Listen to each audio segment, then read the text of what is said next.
আজ সারাদিন কি কাজ করলাম না করলাম, গোছগাছ হইতে রান্না বান্না A to Z সব আপনাদের সাথে শেয়ার করব। তো আশা করি ভিডিওটা দেখবেন। হাই এভরিওয়ান, আসসালামু আলাইকুম। কেমন আছেন সবাই?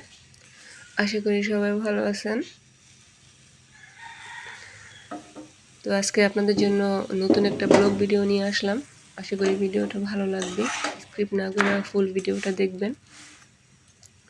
আর ভিডিওটা যদি আপনাদের কাছে ভালো লাগে প্লিজ একটা লাইক করবেন, একটা ভালো কমেন্ট করবেন আর একটা সাবস্ক্রাইব করে দিবেন।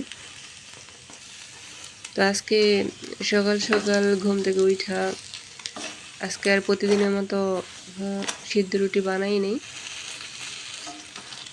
আজকে একটু পরোটা বানাইছি। তো মেয়েরা বললো যে পরোটা খাবে, তো ভিতরে একটু চিনি দিয়া পরোটা ভাইজা নিলাম, সাথে দুধ চা।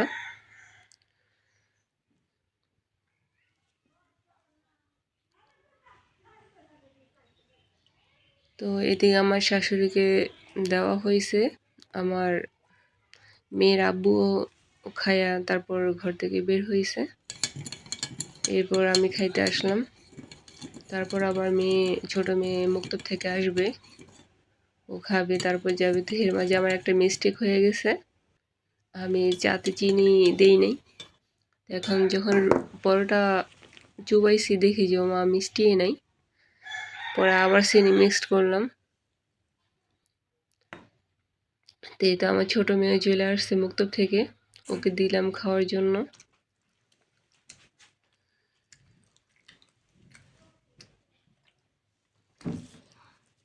ও খাইতেছে, এর মাঝে আমি একটু ঘরটা গোছগাছ করে নিতেছি, কারণ সকালবেলা নাস্তা রেডি করার পরে মেন কাজ থাকে ঘর গোছগাছ করার। তো এটা মেয়েদের আসলে প্রতিদিনকার রুটিনে থাকে। সকালে ঘুম থেকে উঠে আগে বিছানা গোছগাছ করা, ঘর ঝাড়ু দেওয়া।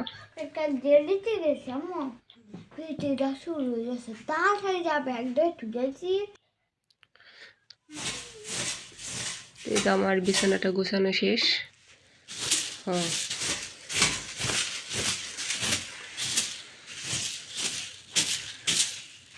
আপনাদের কাছে আসলে কার কেমন লাগে শ্বশুর বাড়িতে নিজের যেমনই ঘর হোক, কুড়ে ঘর হোক আর রাজপ্রাসাদ থাকুক, ওই জায়গাটাতেই শান্তি। কিন্তু বাবার বাড়িতে যদি রাজপ্রাসাদও থাকে, তাও কিন্তু ওখানে তেমন একটা শান্তি লাগে না। আর আমার নিজের মাঝে এমন একটা ফিল হয় যে যেদিন থেকে বুঝতে পারছি যে ঘরের পাপোশটা হইতে, ফুলদানিটা হইতে যেদিন থেকে নিজে টাকায় বা নিজে কষ্ট করে ওগুলা কিনা হয়েছে, তারপর থেকে আসলে কোনো জায়গাতে গিয়া যত ভালো জায়গা হোক না কেন শান্তি লাগে না। ঘুরে ফিরে ওই ঘরটাতেই টানে, কোনো দিকে গিয়ে শান্তি লাগে না। ওই জিনিসগুলোর প্রতি একটা পইরা যায়। তো আমি বিছানা গোছগাছের পর আমার মেয়েকে রেডি করতে আসছে, ও স্কুলে যাবে। তাতে জাগি সকালে ঘুম থেকে ওঠার পর ওদের মুক্তবে পাঠানো, নাস্তা বানানো, স্কুলে দেওয়া পর্যন্ত আসলে কোনো আমার জিরান্তি থাকে না, একেবারে কাজ করতেই হয়। কারণ বাচ্চারা নিজে হাতে একটা কাজও এদিক থেকে সেদিক করে খায় না, সবগুলো নিজে আগে রেডি করে দিতে হয়, তারপর আর স্কুলে যায়। এই তো স্কুলে চলে যেতে আছে।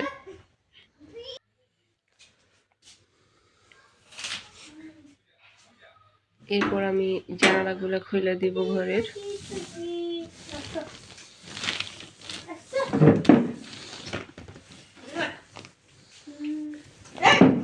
নিজের ঘরটা যেমনই হোক, প্রতিদিন একটা রুটিনে থাকে গোছগাছ করা, মোছা, এগুলো না করে শান্তি লাগে না।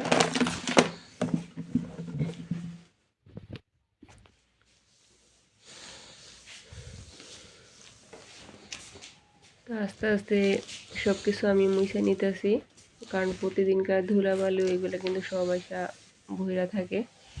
তো প্রতিদিন একবার মোছা দিতে হয়, নাহলে ঘর ঝাড়ুর বালি বা বাহিরের উড়ন্ত বালুগুলো সব টেবিলের উপরে বা ঘরে আসবাবপত্রের উপরে এসে পড়ে।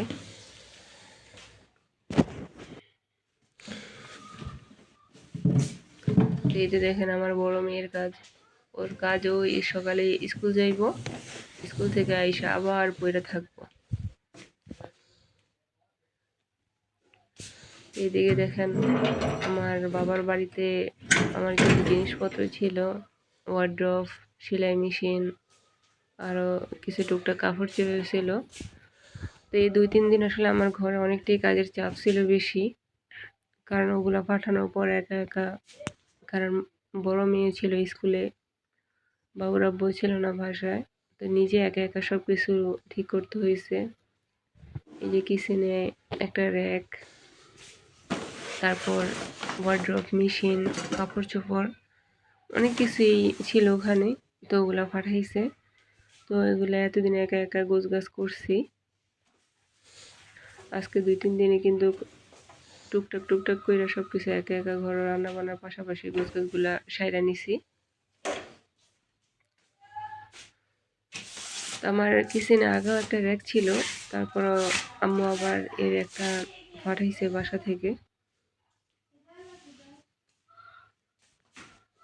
তো এই তো আমার কিচেন রুমটাও আস্তে আস্তে গোছগাছ করা শেষ। সকালে নাস্তা বানানোর পর কিন্তু কিচেন রুমও সব কিছু অগোছালো থাকে, তো ওগুলো সব কিছু গোছগাছ করতে হয়। আমার যতক্ষণ পর্যন্ত সব কিছু গোছগাছ না করি আমার কেমন যেন শান্তি লাগে না। হয়তো অনেকে বলতে পারেন যে ঘরটা এমন, আসলে ফ্লোরে টাইলস না থাকলে যত রকমই ভালো করে পরিষ্কার করা হোক কেমন যেন একটা মানে অগোছালোই দেখা যায়। তারপর আমি চেষ্টা করি আমার যেমন আছে যতটুকু সাধ্য আমি ততটুকুই করি। তার কারণ আমাদের ঘরটি এমন অনেক আগে করা হয়েছিল, তাই ফ্লোরে টাইলস করা নাই। এই তো আমার এই রুমটাও গোছগাছ পুরা শেষ, ঝাড়ু দেওয়া শেষ, আর এদিকে এই যে এখান দিয়ে ঝাড়ু দেওয়া শেষ।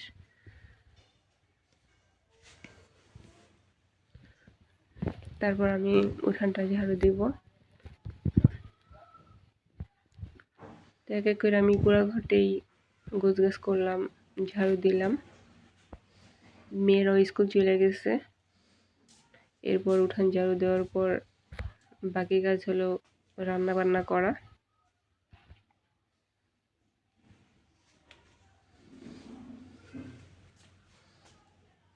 তো আপনাদের কাছে একটা অনুরোধ, আমার ভিডিওগুলো আপনাদের কাছে কেমন লাগে প্লিজ একটা কমেন্টে জানাবেন।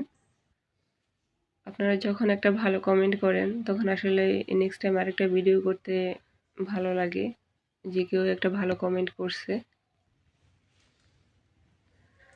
আর এদিকে যে আমি বাহিরেও এদিকে ঝাড়ু দিয়ে নিছি। গ্রামে বউদের একটা কাজ, শহরে থাকলে তো শুধু বাসার ভিতরে কাজ, কিন্তু গ্রামে থাকলে ঘরে বাইরে দুইটাই করতে হয়।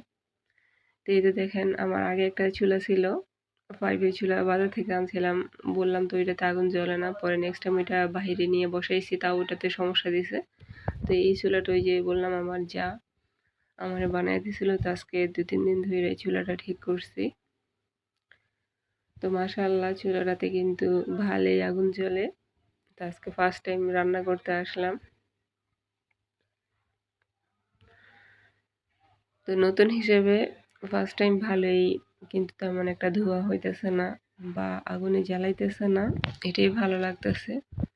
কিন্তু আগের চুলাটা আমাকে অনেক পরিমাণে জ্বালাইছে। বাজার থেকে 1200 টাকা দিয়ে কিনে আনছি, তার মধ্যে প্রতিদিন রান্না করতে গেলে 9টা বাজে রান্নাটা বসাইলে দেখা যায় 12টা-1টা বাজেও আমার রান্নাটা শেষ হইতো না। তারপর আবার আমি উপরে দিয়ে মাটি দিয়ে কাটা চুলার মতো কইরা নিছি, তাও কিন্তু পাতিল টাতিল পুরা কালো হয়ে যাইতো, তাও কিন্তু অনেক সমস্যা হইতো। তারপর ওইটা উঠাই আবার বাহিরে নিয়ে একটু বসাইছি, এটা ভাঙে পালাইছিলাম আগেরটা, ভাঙ্গা পরে আমার বড় জায়ের হাতে আবার এই চুলাটা বানাইছিলাম আমি। মজবুত করে বানাইছি, ভিতরে ইটের খোয়া দিয়া সিমেন্ট রড টড দিয়া ভালো করে মজবুত করে বানাইছি। তো অপেক্ষায় ছিলাম এতদিন, ভাবি আসবে চুলাটা বসিয়ে দিবে, পরে দেখি যে ওনার হয়তো বা বাড়িতে কাজের ব্যস্ততা আসতে পারে না। তো আমি চেষ্টা করলাম যে নিজে নিজে চুলাটা বসানোর জন্য। তো মাশাআল্লাহ যতটুকু বসাইছি আলহামদুলিল্লাহ অনেক আগুন জ্বলে। আর আমার রান্না করতে কোনো সমস্যা হয় না। তো দেখেন, এটা আমি মাছ ভাজাটা শেষ করছি। এখন আমি মাছের একটু পেটি ছিল, ওইটা ভাজা করে নিছি একটু ভাত দিয়ে খাওয়ার জন্য।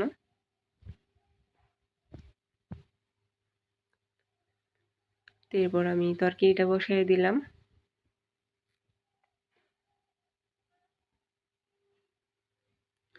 জানেন, চেষ্টা করি সব সময় ভিডিও দেওয়ার জন্য, কিন্তু পারি না। একলা হাতে সংসারে সব কাজ করা, মেয়ের আব্বু বাড়িতে, মেয়েদের স্কুলের পড়া বা মুক্তবের পড়া, সব কাজ সামলায় কিন্তু মানে চেষ্টা করলেও হয় না। আবার অনেক সময় দেখা যায় ভিডিও করলেও ভিডিওটা সময়ের কারণে এডিট করা হয় না, ভয়েস ওভার করা হয় না, ওই কারণে আপলোড করতে পারি না। তাই আমার অনেকদিন পর পর কিন্তু লং ভিডিওগুলো আপলোড করতে হয়। কিন্তু চেষ্টা করি প্রতিদিনের শর্টস 2-1টা আপলোড করার। তো আপনাদের কাছে অনুরোধ, প্লিজ আপনারা একটু আমারে সাপোর্ট করবেন। আপনারা পাশে না থাকলে আগানো সম্ভব না। সবাইকে একটু সাপোর্ট করবেন যাতে ভালো একটা ভিউজ আসে। তো আমার ইউটিউব চ্যানেলটা 1 বছর হয়ে গেছে খুলছি। গতবার ফেব্রুয়ারিতে খুলছিলাম। এটা আবার ফেব্রুয়ারি মাস চলে আসছে। কেউ দেখা যায় অল্প দিনে সফলতা পায়, আবার কেউ দেখা যায় বছরের পর বছর চলে যায়। তো এখানে আসলে আমারও কিছু গাফিলতি আছে। আমার সবসময় কিন্তু লং ভিডিওগুলা আপলোড করা হয় না, তাই আর কি।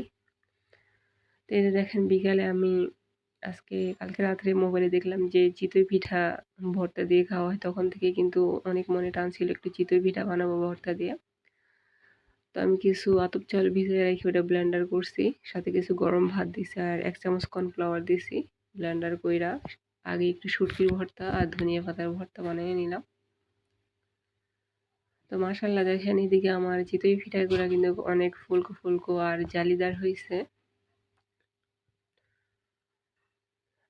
আমি কিন্তু অনেকটাই কনফিউজ ছিলাম যে আমার চিতই পিঠাগুলো ভালো হয় কিনা। ওই দিনও ফার্স্ট বানাইছিলাম, মাশাআল্লাহ অনেক ভালো হয়েছে। আজকেও বানাইছি, এই তো মাশাআল্লাহ অনেকটাই ভালো হয়েছে, নরম একেবারে তুলতুলে। তো আমার একটা বানানো হয়েছে, ফার্স্টটা কিন্তু আমি বসিয়ে একটু ভর্তা দিয়ে খাইয়ে ফেলাইছি। তারপর এই যে দ্বিতীয়টা।